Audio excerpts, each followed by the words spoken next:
should be breathing. You're gonna be glistening here in a minute. It's not a typical invitation to meet her at 5:30 in the morning. One more. Dancing, stretching, Arms out. instructing a room of women to jazzercise. Oh yeah, ladies, grab your mats, grab your weights. Let's talk to Miranda. This is where I can come and just be Pam. He has denied her shot, but she's eligible for parole in a couple of weeks. Counsel, where do we stand? To us in the media, she's Judge Pamela Goodwine, You are 16. known to yell, gripping TV for us. Guns do not belong in the hands of 16-year-olds. Because had there not been any guns in the hands of these 16-year-olds and 15-year-olds, Antonio Franklin would still be with us today.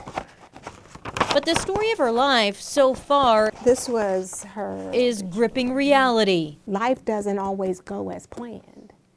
And simply because it doesn't go as planned doesn't mean you change your plans. It means you just change the process. We met Judge Goodwine in her chambers. Pictures of her past and proud moments cover the walls. These memories are here, she says, because of her adopted parents. And I said, well, why did you keep me? And he just said, I looked in those eyes and he said, I just couldn't let you go. Her mother and father's goal for Goodwine was education. And I remember going to Daddy saying, I want to be the first African American to do something.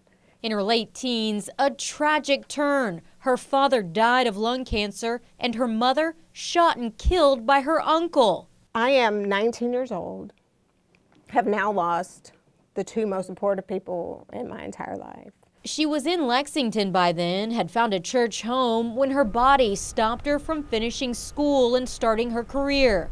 She knew by then she wanted to be a judge, but Crohn's disease had left her in her early 20s at rock bottom, and a doctor telling her she probably wouldn't survive. I said, I'm tired and I'm ready to go. If this is God's will for me, it's okay.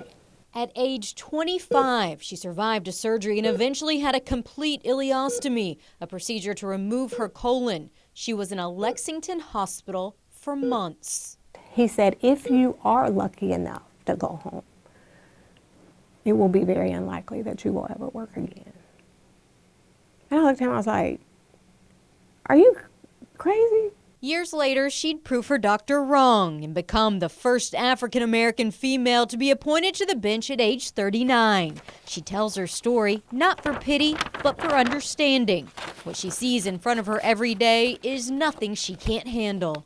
Someone simply standing before me because they're in a jail jumpsuit saying, oh, I say I'm gonna do things differently, therefore I am. She's 55 now, has been on the bench in circuit court for 13 years. She's watched some change their ways. If you could just start making a payment or so, a little bit on that. And others never learn. How can you convince me that it'll be different? She questions knowing excuses for living a good life are unacceptable. She's had every chance in the world to use them. Until you have been at death's door, and until you have accepted the fact that you might not wake up in the morning, none of this matters.